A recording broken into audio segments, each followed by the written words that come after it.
Call of Duty Modern Warfare 2 released to what seemed like quite a large level of excitement. Every year, Call of Duty is typically the highest selling title and sustains that position well into the following year of its initial release. Modern Warfare 2 was no exception. In fact, it became the fastest selling Call of Duty game ever.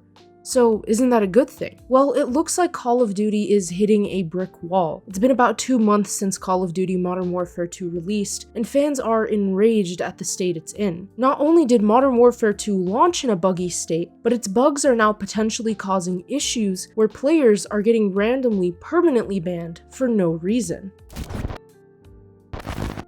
Modern Warfare 2 has thus far made Activision a lot of money. It's also the first Call of Duty game to have a base price point of $70, marking the beginning of what will likely be a pricing trend for the future of video games to come. So far, reviews seem to be mixed. Some are saying it's great, others say it's mediocre, and some are calling it the worst Call of Duty ever released. I'm not going to say that it's the worst, but it's certainly facing some major issues right now. When the early access for the campaign released, I was personally hit by a ton of crashes, bugs, and issues. My PC was at no fault. I play every other game on it smoothly and without problems. However, Modern Warfare 2 refused to start half the time or would bug me out of a mission I was in for no reason. Later, I found out that this was a result of me updating my NVIDIA drivers, so I had to roll them back and then update them again later once the problem was fixed. Still, it was certainly irritating to have to deal with that from a game made by a massive company like Activision. When Modern Warfare 2 officially released to everyone else, there were some server issues, bugs, glitches, lagging, etc. that did make it hard to play the first week or so. It looked like a lot of those issues were largely fixed, which was great. Now, a new issue has brought itself to the table. Players have been, for the past 2 weeks or so, experiencing permabans and shadow bans for no reason. This includes players who have below a 1.0 KD, players who so much as don't even know what cheating software is, and more.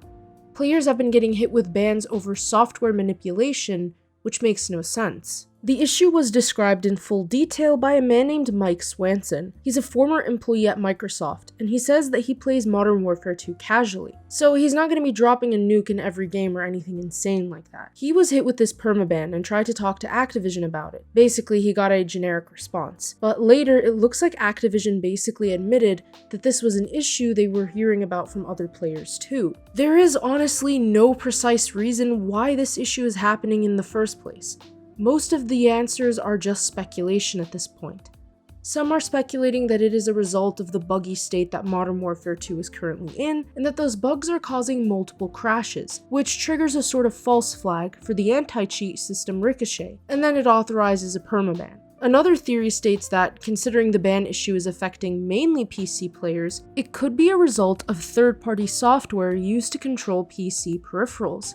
PC players have things like mice, keyboards, etc., and these companies that make such peripherals have software where you can adjust settings, RGB, and things like that. Some are suggesting that Ricochet is falsely flagging these very common softwares as being equivalent to cheating software. There's no precise or exact reason why any of this is happening, and Activision hasn't really released any statements on the situation. It's affecting many types of players.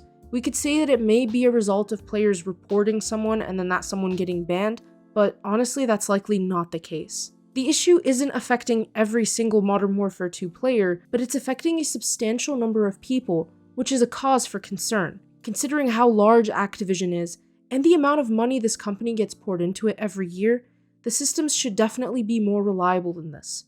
Unfortunately, the systems just aren't very reliable. Mike Swanson suggested that Activision is just relying too hard on Ricochet, and that the anti-cheat is not without flaws. He even offered developers at Activision to take a look at his PC systems to check if he has cheating software, which he says he doesn't, but he didn't hear back from them on his offer. Cheating in online games is a problem, most certainly.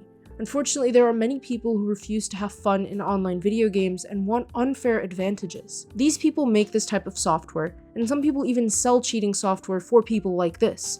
Obviously, this is extremely unethical behavior. It ruins the experience for the majority of players who just want to have fun and compete fairly. Anti-cheat is a reasonable response, but it's not without potential problems either. As we're seeing with the situation over in Modern Warfare 2, anti-cheat is creating problems for innocent players. Apex Legends earlier this year also had a problem unfold where players who didn't cheat were getting banned for no reason. Now, many Call of Duty players have said as well that their bans were getting reversed randomly, so it's likely the system flagged them that they were permabanned, but then Activision support probably got to their account and saw it was false and just unbanned them. I'm personally not sure why Activision just doesn't tell the player they're being unbanned, but it is what it is. Whatever is happening currently, it's just another notch in a very large trend of video games these days being released far too early before being completed, and then having a swath of issues ensue upon release. Thank you all for watching DZSH Gaming. If you've experienced being permabanned from Modern Warfare 2, let us know in the comments below. Remember to leave a like on this video, and don't forget to subscribe with notifications on and set to all so that you never miss out on another upload. Check out our other channels and our website for gaming and entertainment news and more. The links to everything is in the description below.